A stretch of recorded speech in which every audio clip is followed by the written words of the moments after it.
ओम शांति। ओम शांति। आज बाबा के 23/1/23 के महावाक्य प्रातः मुरली ओम शांति बाप दादा मधुबन। बाबा ने कहा, मीठे बच्चे जी बाबा, पवित्रता बिना भारत स्वर्ग नहीं बन सकता। बाबा ने कहा, पवित्रता के बिना भारत स्वर्ग नहीं बन सकता।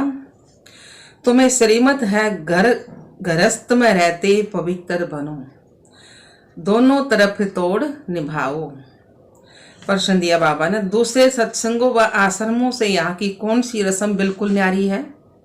दूसरे और जो सत्संग है, आश्रम है, तो यहाँ की कौन सी रस्म बिल्कुल न्यारी है? उत्तर दिया बाबा ने, उन आश्रमों में मनुष्य जाकर रहते हैं, उन आश्रमों में मनुष्य जाकर रहते हैं, समझते हैं संग अच्छा है, घर आदि का हंगामा नहीं है, एम ऑब्जेक्ट तो कुछ भी है नहीं। परंतु यहाँ तो तुम मर्जिया बनते हो, तुम्हें घर बार नहीं छुड़ाया जाता, घर में रह तुम्हें ज्ञान अमृत पीना है, रूहानी सेवा करनी है। यह रस्म उन सत्संगों में नहीं है। बाबा ने क्या बताया, परंतु यहाँ तो तुम मर्जिया बनते हो ना, तुम्हें घर बार नहीं छुड़ाया जाता, घर में रहते रह तुम्हें ज्ञान अमृत पीना है, रूहानी सेवा करनी। यह रस्म उन सत्संगों में नहीं है। उन सत्संगों में कोई लक्ष्य है। ओम शांति। बाप बैठ बच्चों को समझाते हैं, क्योंकि बच्चे जानते हैं कि यहाँ बाप ही समझाते हैं, इसलिए घड़ी घड़ी शिव भगवानुवाच कहना भी अच्छा नहीं लगता। वह गीता सुनाने वाले कहेंगे कृष्ण भगवानुवाच, वह तो होकर गए हैं, कहते हैं श्री कृष्ण ने गीता सुनाई थी, राजयोग सिखाया था। यहाँ तो तुम बच्चे समझते हो कि शिव बाबा हमको राजयोग सिखा रहे हैं, और कोई सत्संग नहीं जहाँ राजयोग सिखाते हो। बाप कहते हैं, मैं तुमको राजाओं का भी राजा बनाता हूँ। राजाओं का राजा, जैसे द्वापर के राजा हैं तो वे भी देवताओं के चित्र रखकर पूजा करे हैं ना, तो इसलिए बाबा कहे कि भाई तुम राजाओं का भी राजा बनाता हूँ। वह तो सिर्फ कहेंगे कृष्ण भगवान वाच मन मना भव। कब कहा था? तो कहते हैं 5000 वर्ष पहले, या वह कोई कहते हैं क्राइस्ट से 3000 वर्ष पहले। 2000 वर्ष नहीं कहते, क्योंकि 1000 वर्ष जो बीच में है उसमें इस्लामी बौद्धि आए। तो बाबा ने कहा, तो क्राइस्ट से 3000 वर्ष पहले सतयुग सिद्ध हो जाता है। हम कहते हैं आज से 5000 वर्ष पहले गीता सुनाने वाला भगवान आया था और आकर देवी देवता धर्म स्थापन किया था। अब 5000 वर्ष बाद फिर से उनको आना पड़े। यह है 5000 वर्ष का सृष्टि चक्कर। बच्चे जानते हैं कि यह बाप इस द्वारा समझा रहे हैं, ब्रह्मा बाबा के द्वारा समझा रहे हैं। दुनिया में तो अनेक प्रकार के सत्संग हैं जहां मनुष्य जाते हैं, कोई आश्रम में जाकर रहते भी हैं, तो उसको ऐसे नहीं कहेंगे कि माता पिता के पास जाए जन्म लिया, वह उनसे कोई वर्षा मिलता है नहीं, सिर्फ वह संग अच्छा समझते हैं बस। वहां घर आदि का कोई भी हंगामा नहीं होता, बाकी एम ऑब्जेक्ट तो कुछ भी नहीं है ना। यहाँ तो तुम कहते हो हम माता पिता के पास आए हैं, यह है तुम्हारा मर्जीवा जन्म। वह लोग बच्चे को एडॉप्ट करते हैं तो वह जाकर उनका घर बसाता है। यहाँ वह रस्म नहीं है कि पियर घर ससुर घर को छोड़ यहाँ आकर बैठे। पापा के घर में ये रस्म रिवाज नहीं है ना, पियर घर ससुर घर छोड़कर आकर मधुबन बैठ जाओ, यह हो नहीं सकता। यहाँ तो गरस में रहते हुए कमल के फूल समान रहना है। कुमारी है वह कोई भी है, उनको कहा जाता घर में रह, रोज ज्ञान अमृत पीने आओ, नॉलेज समझकर फिर औरों को समझाओ, दोनों तरफ तोड़ निभाओ, गृहस्थ व्यवहार में भी रहना है, अंत तक दोनों तरफ निभाना है। अंत में यहाँ रहे या वहां रहे, मौत तो सभी का आना है। कहते हैं राम भी गयो और रावण भी गयो, राम के बच्चे भी जाएंगे, रावण के भी जाएंगे, सब जाएंगे। तो ऐसे नहीं कि सभी को यहाँ आकर रहना है, फामदुबन सब आकर नहीं रहे। यह तो निकलते तब हैं जब विष के लिए उनको सताया जाता है। कन्याओं को भी रहना घर में है, मित्र संबंधियों की सर्विस करनी है। सोशल वर्कर तो बहुत हैं, गवर्नमेंट इतने सबको तो अपने पास नहीं रख सकती है। वह अपने घर व्यवहार में रहते हैं, फिर कोई न कोई सेवा भी करते हैं। यहाँ तुमको रूहानी सेवा करनी है, घर व्यवहार में भी रहना है। हाँ, जब विकार के लिए बहुत तंग करते हैं तो आकर ईश्वरीय शरण लेते हैं। यहाँ विष के कारण बच्चियां मार बहुत खाती हैं, और कहाँ भी यह बात नहीं है। यहाँ तो पवित्र रहना पड़ता है ना। गवर्नमेंट भी पवित्रता चाहती है, परंतु गृहस्थ व्यवहार में रहते पवित्र बनाने की ताकत एक ईश्वर में ही रहती है, बाबा में ही है ताकत, तो जो घर में रहते हुए पवित्र बना सके। समय ऐसा है जो गवर्नमेंट भी चाहती कि बच्चे जास्ती पैदा ना हो, क्योंकि गरीबी बहुत है, तो चाहते हैं भारत में पवित्रता हो और बच्चे कम हों। बाप कहते हैं बच्चे पवित्र बनो तो पवित्र दुनिया के मालिक बनेंगे। यह बात उन्हों की बुद्धि में नहीं है। भारत पहले पवित्र था, अभी अपवित्र है। सभी आत्माएं खुद भी चाहती हैं कि पवित्र बने। यहाँ दुख बहुत है। तुम बच्चे जानते हो कि पवित्रता बगैर भारत स्वर्ग हो नहीं सकता। नरक में है ही दुख। अब नरक तो और कोई चीज तो नहीं है। जैसे गरुड़ पुराण में दिखाते हैं ना कि विषवतरणी नदी है जिसमें मनुष्य गोते खाते हैं, ऐसे तो कोई नदी है नहीं जहां सजाए खाते हो। विषवतरणी नदी थी क्या है, विकाराम जाओ यह ऐसे ना विषवतरणी नदी। तो बाबा ने कहा तो सजाएं तो गर्भ जेल में भी मिलती हैं, सतयुग में तो गर्भ जेल होता ही नहीं है। तो बाबा ने कहा जहां सजाएं मिले गर्भ मैल होता है। इस समय सारी दुनिया जीती जागती नरक है, जहां मनुष्य दुखी और रोगी हैं, एक दूसरे को दुख देते रहते हैं। स्वर्ग में यह कुछ भी होता नहीं है। अब बाप समझाते हैं मैं तुम्हारा बेहद का बाप हूं, मैं रचयिता हूं, तो जरूर स्वर्ग नई दुनिया रचूंगा। स्वर्ग के लिए आदि सनातन देवी देवता धर्म रचूंगा ना। कहते हैं तुम माता पिता हम बालक तेरे, तो कल्प कल्प यह राजयोग सिखाया था। बाप द्वारा बैठ सभी वेद शास्त्रों के आदि मध्य अंत का राज समझाते हैं। बिल्कुल अनपढ़ को बैठ पढ़ाते हैं। कहते अनपढ़ बाबा कहे मेरे अनपढ़े बच्चे और भी अच्छे। अब उनका तो फट दे ये बात बुद्धि में बैठेंगी। बाबा कहे ना अनपढ़ को बैठ पढ़ाता हूँ। तुम कहते थे ना हे भगवान आओ, तो पतित तो वहां जा ना सके, पतित तो परम धाम नहीं जा सके, तो पावन बनाने के लिए उनको जरूर यहाँ आना पड़े। तुम बच्चों को याद दिलाते हैं कि कल पहले भी तुमने राजयोग सिखाया था, 5000 साल पहले भी राजयोग सिखाया था। पूछा जाता है कि आगे कभी यह नॉलेज ली है, पहले ये नॉलेज ली है? कहते हैं हाँ, 5000 वर्ष पहले हमने ये ज्ञान लिया था। बाबा ने सारी सृष्टि का चक्कर बता दिया, तो ये समझ में आई हमारी। हाँ, 5000 साल पहले भी बाबा पढ़ाने आए थे, ज्ञान लिया था। यह बातें सारी नई है। नया युग, नया धर्म ये फिर तो स्थापन होने लग रहा है ना।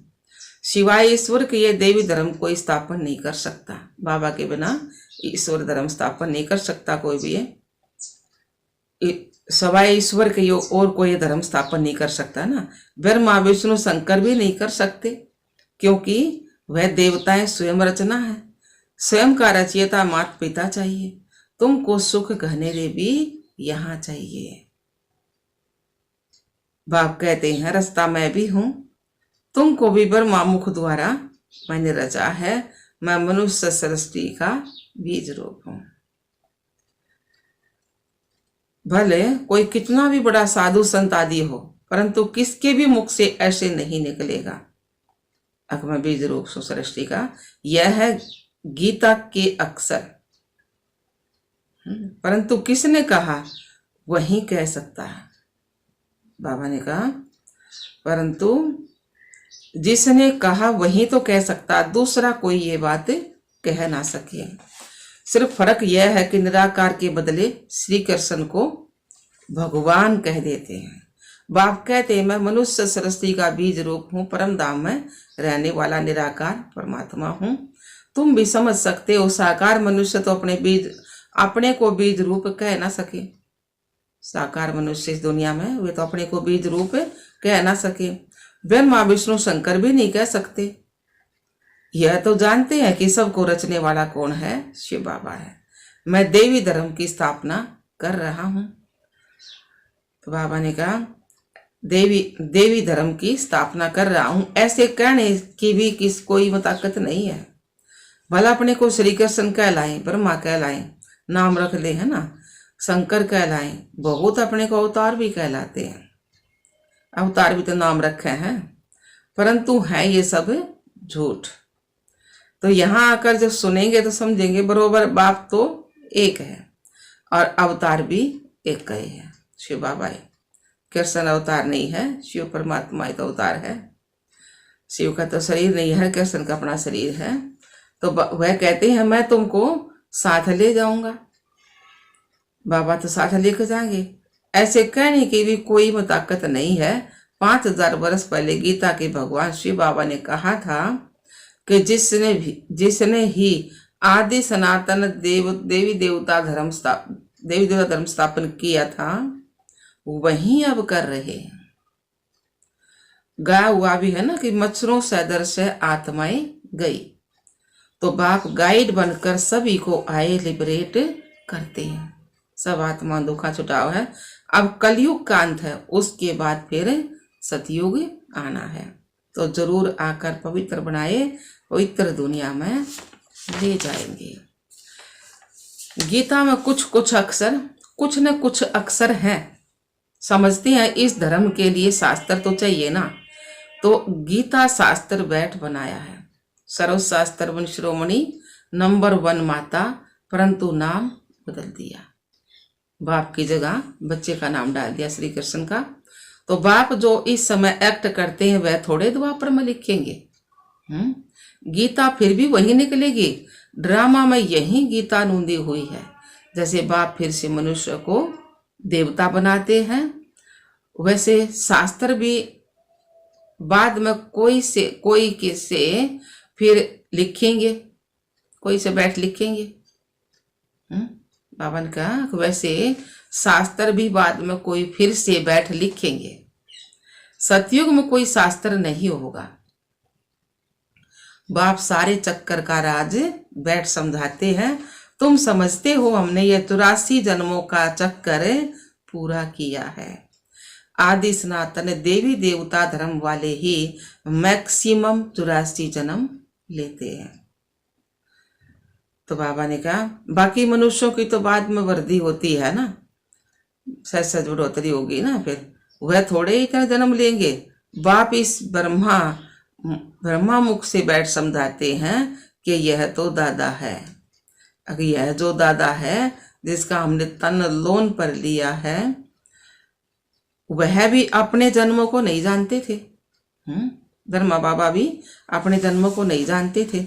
ब्रह्मा विष्णु शंकर को भी हड्डी मांस नहीं है, फिर उनके चित्र कैसे बनाते हैं? शिव का भी चित्र बनाते हैं, है तो वह स्टार ना, तो उनका भी रूप बनाते हैं। ब्रह्मा विष्णु शंकर तो सूक्ष्म है, जैसे मनुष्यों का बनाते हैं वह शंकर का तो बना ना सके, क्योंकि उनका हड्डी मांस का शरीर तो है नहीं। हम तो समझाने के लिए ऐसे स्थूल बनाते हैं, परंतु तुम भी देखते हो कि वह सूक्ष्म है ना। अच्छा जी बाबा, मीठे मीठे सिकल दे बच्चों प्रति माता पिता बाप दादा का याद प्यार और गुड मॉर्निंग। रूहानी बाप की रूहानी बच्चों को नमस्ते। हम रूहानी बच्चों की रूहानी बाप दादा को याद प्यार गुड मॉर्निंग, नमस्ते नमस्ते नमस्ते जी। हम बाबा के बच्चे सदा रहें हंसते और हंसाते, शुक्रिया मीठे बाबा, शुक्रिया बाबा। अच्छा बाबा, रात्रि क्लास और है, रात्रि क्लास है 13/7/1968 की। मनुष्य दो चीज को जरूर चाहते हैं, एक है शांति और दूसरा है सुख। फिर विश्व में शांति व अपने लिए शांति, विश्व पर सुख था, सुख व अपने लिए सुख की चाह रहती है मनुष्यों को। तो पूछना होता है,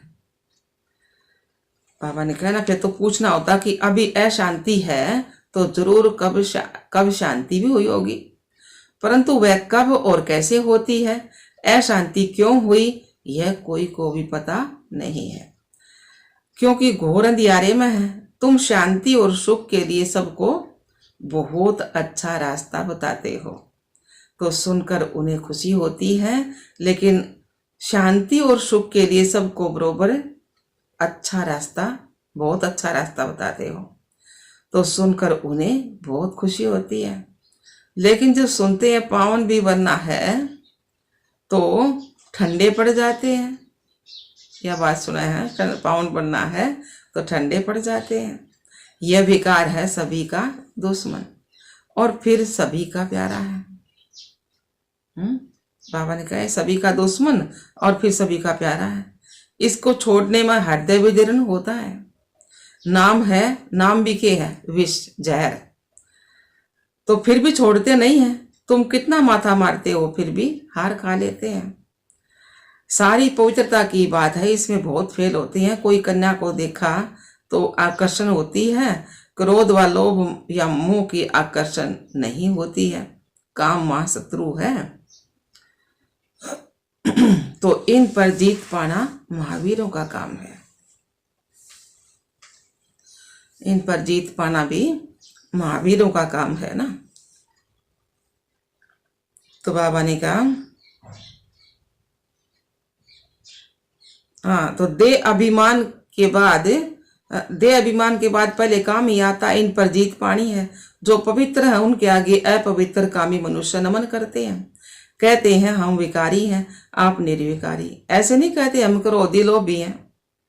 सारी बात विकार की है। शादी करते हैं विकार के लिए, तो ये फुरना रहता है माँ बाप को।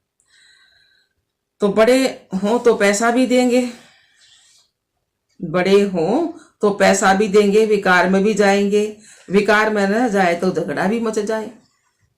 तुम बच्चों को समझाना होता है यह देवताएं संपूर्ण निर्विकारी थे और तुम्हारे पास ऑब्जेक्ट सामने है। नर से नारायण और राजाओं का राजा भी बनना है, चित्र सामने है।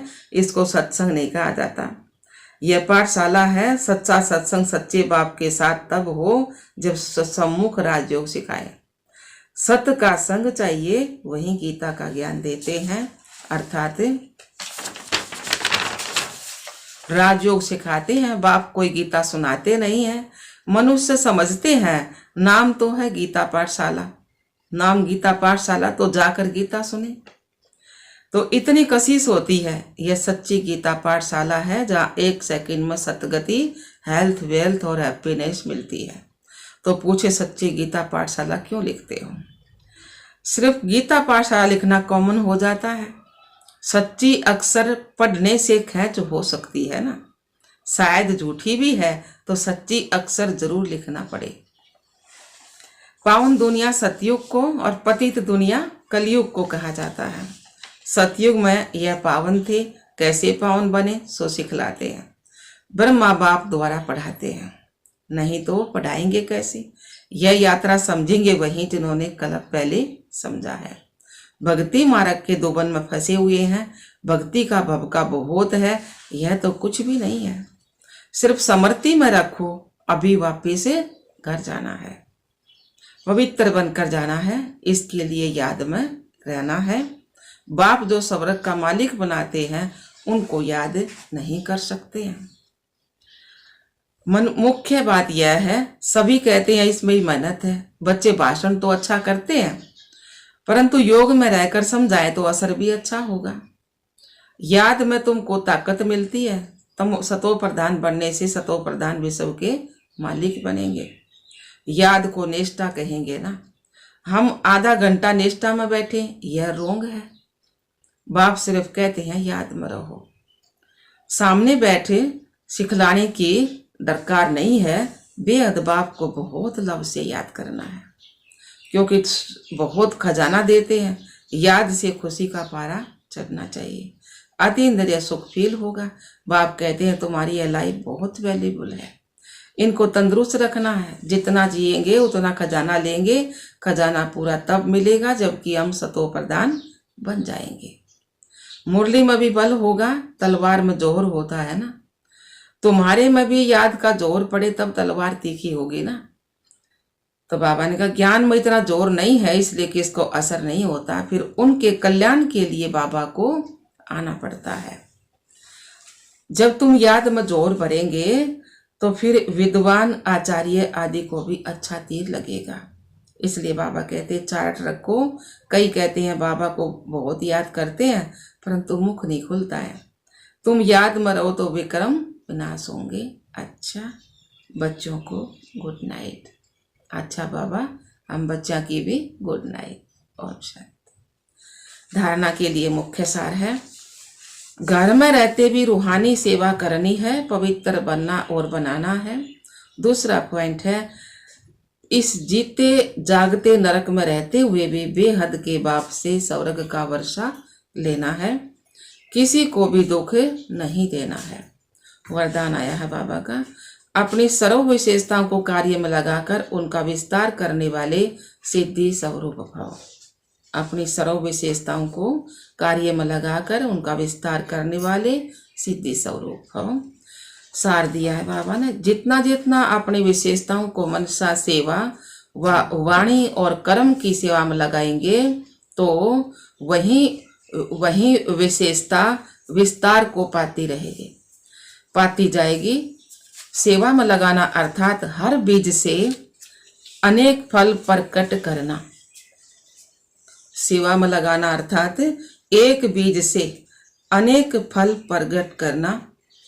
और इस श्रेष्ठ जीवन में जो जन्म सिद्ध अधिकार के रूप में विशेषताएं मिली हैं उनको सिर्फ बीज रूप में नहीं रखो, सेवा की धरणी में डालो तो फल स्वरूप अर्थात सिद्धि स्वरूप का अनुभव करेंगे। स्लोगन आया बाबा का, विस्तार को ना देख सार को देखो और स्वयं में संभालो, वही तेरा पुरुषार्थ है। विस्तार को ना देख सार को देखो और स्वयं में संभालो, वही तेरा पुरुषार्थ है। अच्छा, ओम शांति, ओम शांति बाबा।